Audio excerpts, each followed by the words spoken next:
Hello, everyone. Thanks for coming out here today. The breaking news we had earlier on today was that the Supreme Court voided the conviction and the 12-year sentence handed over to Kalu, Uzor, Oji Kalu.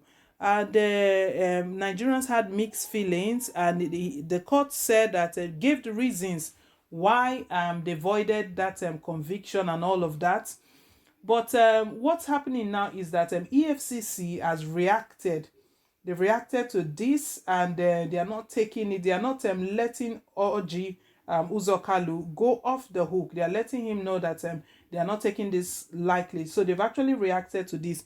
I'll just read the content. But before I do, please, if you haven't yet subscribed to us, please do click on the subscribe button, and also click on the like. Do give us a thumbs up just to let us know you do appreciate everything we're doing here.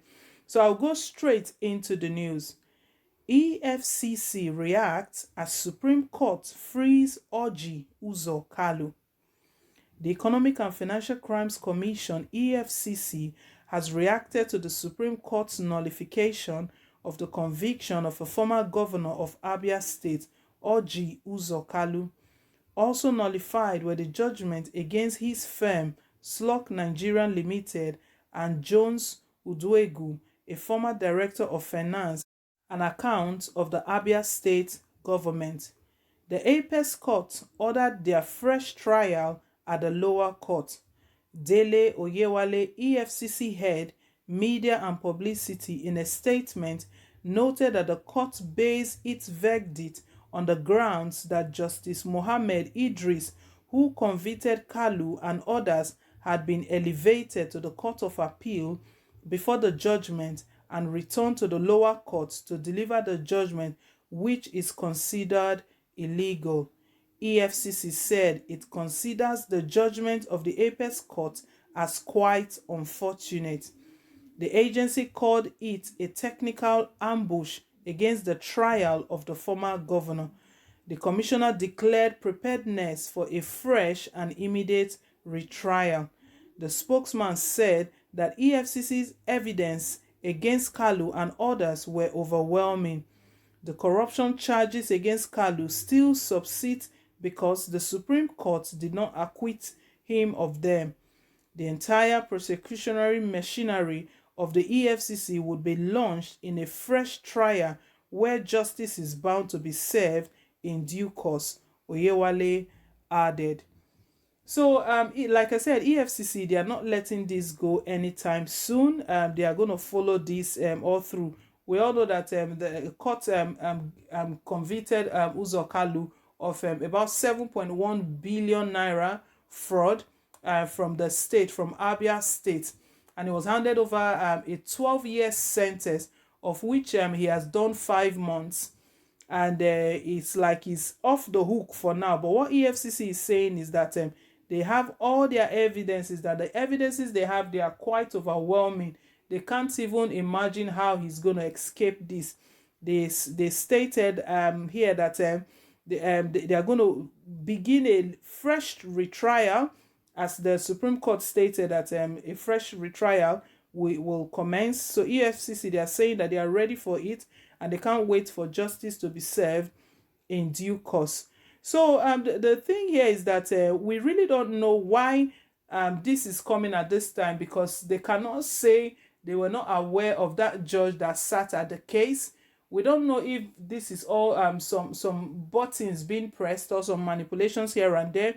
But it's a good thing that EFCC is very ready. They are very prepared. At least let justice be served. If he is not guilty of all of these allegations, then he will clear his name, and so be it. But however, if he's guilty, EFCC can't wait as well to get this really concluded. They feel like that the judgment, what we heard today, the news the Apex Court gave today, was quite unfortunate.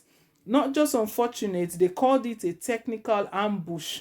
It was an ambush. I don't know what that means, but they don't want to say too much. They just feel like something is up, something is not right somewhere, and Nigerians reacted differently.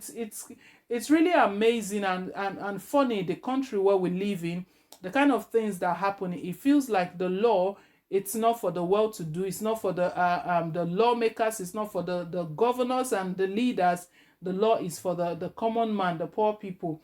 He has just done 5 months, down the 12 months he's doing, and right now they are saying they are nullifying that judgment. But however, the good thing, what EFCC is glad about is that even this nullification, it doesn't. The apex court did not suggest that all the charges have been put away. No, they didn't put away all the charges. It's a good thing that the charges are still there. All the allegations, the fraud allegation, the 7.1 billion naira fraud allegation from Abia State is still there. But the only thing they are taking away is the conviction. That's 12 years they gave him the conviction. So who knows? They want to read the retrial so that at the end of the day he might get serve a lighter sentence, or at the end of the day they clear his name totally. We don't know. We don't really know. We're really going to wait out to see how all of this plays out, and then we are sure to bring you all of the updates regarding this Uzor Kalu. But for some reason there's been mixed feelings everywhere, even rejoicing in Abia State. It was recorded today earlier on that Abia State, there was joy for the release of Uzor Kalu, and he was also giving his experience, all that he has learned within the period of time that he stayed in prison. Like I said earlier on, he stayed about 5 months. He's just done about 5 months down his sentence. He had 12 years to go, all the way 12 years. But for his camp and his family, it's a good one. It's a good news. His wife and his family, they were really excited to have him back. But some persons don't feel the same way. The one we are very sure of that don't feel the same way is the EFCC, who they are ready to follow this to the end, the Economic and Financial Crimes Commission. And I hope they really keep all of their evidences well safe. I hope nothing happens at the end of the day. They don't trash all of those evidences and say that those evidences don't count. I really hope that will not be the case. Let for once, let justice be served in our country. Let it be like an example to the other leaders, those in power, so they don't feel like they're untouchable and they can just do anyhow and leave anyhow. So we hope as well that the hands of EFCC will not be bent. It's a good thing that they've given their stance on this. They've made their comment, they've given their statement regarding this. It came as a shock to them as well. I mean, like I said, this came as a shock at the start of the day. This was what the Apex Court broke out to Nigerians, that it's been null and void. And obviously, they're going to give a reason. They have to hinge it on somewhere. They looked for a leeway, a very comfortable leeway, and they put it on there that judge at that time was not fit, was not qualified, or all the excuses, all the reasons they gave that he wasn't fit to judge that case at that time. And they know that they supported it by all the laws and everything. They know that that one is going to stand. But what they haven't done is that they have not taken the charges away from him. So let's wait and see how this plays out. So people, please do leave your take. Leave your comments down below in the comment section. And I hope they've given him a no-flight they've restricted him as well, because if a retrial is going to start, then he should be available. I hope he's not running away. He's going to remain in the country for this whole process to be carried on, to be launched, to be started, and let justice have its course. So we'll keep our fingers crossed. Government, once again, we know, Nigerians, we know what you can do. We know what's obtainable. We know everything that happens. There's not like we don't know. We know very well.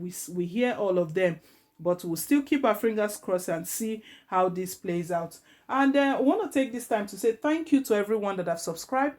Please, if you haven't yet subscribed to our channel, do click on the subscribe button down below and also click on the notification bell. What it does, it enables you to get updates of all of our latest news as they come in. So just hit on the bell, and also don't forget to give us a thumbs up, hit on the like button, and just to let us know that you do appreciate what we're doing here. And you can also share the news as well. Please share this news. We want all Nigerians to be well informed and fully abreast of what's happening in our nation. So till I come your way again, it's bye for now, and God bless.